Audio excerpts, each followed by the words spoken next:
네, 어제 PD수첩에서는 민식이법, 해인이법, 하준이법 등 어린이 생명안전 법안을 통과시키기 위한 부모들의 노력과 험난한 입법 과정을 취재했습니다.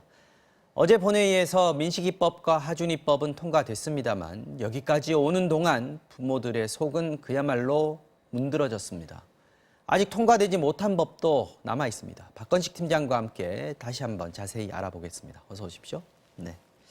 자, 우선 아이들의 이름을 딴 법안들, 이거 만들자고 사실 부모들이 생업까지 포기하면서 국회에서 회견하고 의원들한테 무릎 꿇고 울고 하소연을 해왔습니다. 이 법안들의 배경이 되는 사건들부터 먼저 좀 보고 네, 역순으로 좀 설명을 드리겠습니다. 지난 9월 11일이죠. 학교 앞 횡단보도를 건너던 민식이가 차량에 치여 숨진 사건이 있었고요. 네, 가장 최근의 사건. 예, 스쿨존에서 일어난 사건이라서 충격이 컸습니다. 네. 그 전에 5월 달에는 이 노란 차를 타면 보통 안전하다는 인식이 있거든요. 네. 근데 축구 클럽의 차량을 타고 가던 8살 태호와 유찬이가 네. 차량 사고가 일어나면서 사망한 사건이 있었고요. 또 그 전에 2017년 10월 달입니다. 과천 놀이공원에서 네. 이 주차장이 약간 경사가 졌어요. 그러다 보니까 차량이 스르르 미끄러지면서 주차장에서 4살 하준이가 차량에 치여서 사망을 했습니다. 네.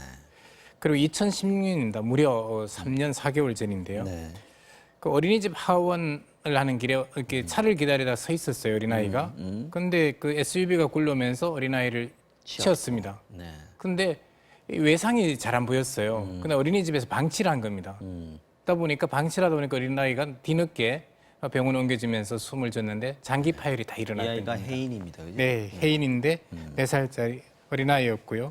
그래서 이런 문제들이 있어서 정말 가장 나라의 소중한 존재가 어린아이인데 너무나 우리가 어린아이의 안전에 대해서 무심했던 게 아닌가. 사실 이 사례들이 대표적인 사례일 그렇습니다. 뿐이지 어린아이들이 스쿨존에서 또 학원 가다가 뭐 다치거나 죽거나 하는 경우들이 너무나 많다는 게 문제 아니겠습니까? 네. 그래서 이 부모들이 내 아이 같은 부모 죽음이 다시는 없어야겠다. 그래서 지금 국회로 찾아간 거였고요. 그래서 예방도 하고 어른들이 어린이들 다 더 보호하는 마음을 좀 갖게 만들자. 이걸 법으로 좀 만들자라는 게 이런 어린이의 안전보호법들인데 법안들의 내용들에는 어떤 게 담겨 있는지. 지금 뭐 일어난 법들인데요. 민식이법 같은 경우는 그 스쿨존이잖아요. 거기에서 지금 CCTV가 없는 곳이 너무나 많이 있습니다. 네. 그리고 스쿨존이라는 간판 표시가 없는 데도 많고요. 이런 것들을 설치하자는 법안과 예방을 위한 거군요. 예, 그다음에 스쿨존에서 사고가 나면 좀 가중처벌하자는 법 2가지가 동시에 들어 있습니다. 네. 그리고 하준이법은 이 경사지에서 이렇게 미끄러져서 차가 일어난 사고들이 꽤 있지 않습니까? 이게 고인목을 설치하자 주차장 미끄러지지 관리자들이 않도록? 네. 네네 그런 것이고요. 네. 그다음에 해인이법 같은 경우는 겉으로 보면 멀쩡할 수 있는데 장기 파열이 일어났잖아요. 네. 그런 경우에 어린이가 사고가 났을 경우는 반드시 신속히 응급처치를 하게 하는 겁니다. 어린이집 관리자라든지 이런 사람들이. 네. 그리고 육안으로만 보지 말고 일단 그렇습니다. 데리고 가자는 거죠. 네네 어린아이는 굉장히 연약하잖아요. 그럼요. 네. 한음이법도 있습니다. 여기는 차량 안에 한음이가 있었는데 선생님이 못 봤어요. 그러다 보니까 차량 안에서 죽는데 차량 안에 CCTV를 반드시 설치하고 네. 또 보호자들이 반드시 동승하게 하자는 것이고요. 태호 유찬이법은 이 노란색 차는 다 정말 안전장치가 이루어지고 관리가 되는 줄 알았는데 뭐 유치원이나 이런 공식 기관들은 되지만 축구 클럽이나 이런 데는 안 되니까 네. 어린아이가 타는 모든 노란 차량은 공식적으로 뭐 안전장치, 여러 가지 보호자 이런 것들을 의무화하자. 모든 차량으로 확대하자는 법입니다. 자, 그런데 그동안 이 법안들 뭐 사실 어렵지 않은 법안들인 것 같다는 상식적인 생각은 드는데 네. 국회에서 논의를 시작하는 것도 어려웠어요. 왜 그랬습니까? 저 솔직히 말씀드리면요, 국회의원들이 어린아이에게 관심이 없다고 생각합니다. 표가 없어서 네. 그렇습니까? 제가 예전에 다른 사건을 취재했는데요. 네. 국공립 유치원 문제를 취재할 때 다 국공립 유치원 필요하다고 하잖아요. 네. 그런데 경기도 어느 지역을 갔더니 국공립 유치원을 설치할 예정지가 전부 경로당으로 바뀌었어요. 그래서 그 유치원 관계자에게 물어봤더니 어린이는 표가 안 되잖아요. 어르신들은 표가 되지만. 네. 네. 그런 것처럼 국회의원들은 표에 민감하신데 네. 제가 봐서는 정말 의지가 없는 게 아닌가. 물론 이제 사실은 다양하게 부모들도 다 표인데 말이죠. 네, 그렇습니다. 그런데 국회의원들이 볼 땐 당장에 이익이 되는 표가 더 급한 게 아닌가 하는 생각이 있고요. 또 다른 측면에서 보면 네. 이들 어린이 생명법 외에도 정말 중요한 법안들이 굉장히 많이 있긴 합니다.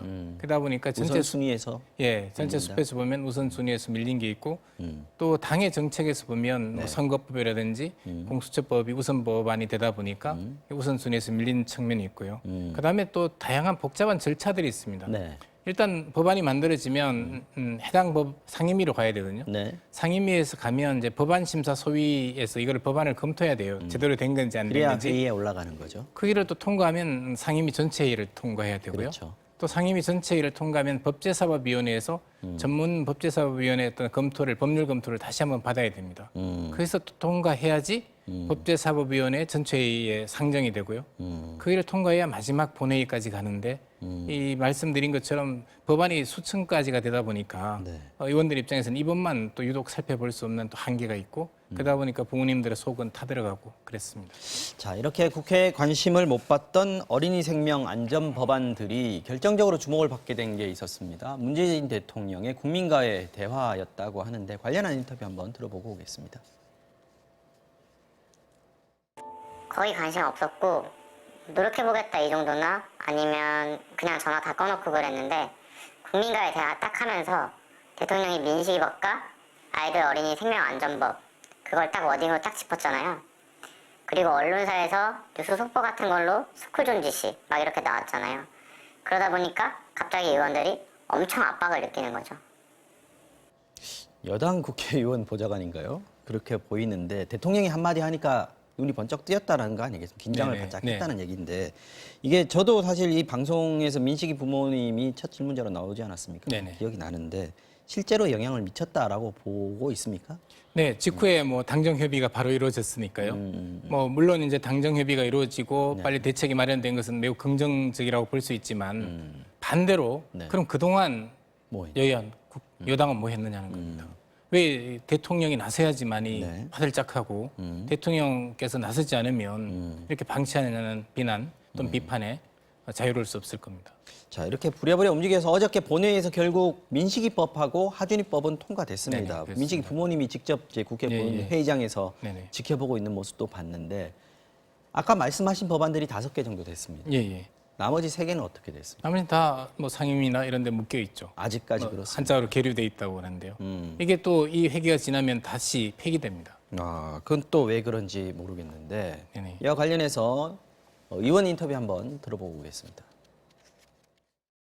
통학버스 범위 및 동성보호자 탑승 범위를 확대하는 방안에 대해서는 조속히 정부안을 좀 마련할 수 있도록 이 부분에 대해서는 원체 지금 방대하고 관련 유치원을 비롯한 사설 기관의 재정적인 부담과 관리 다 같이 수반되는 부분이기 때문에 자, 이채익 의원 얘기를 들어보면은요.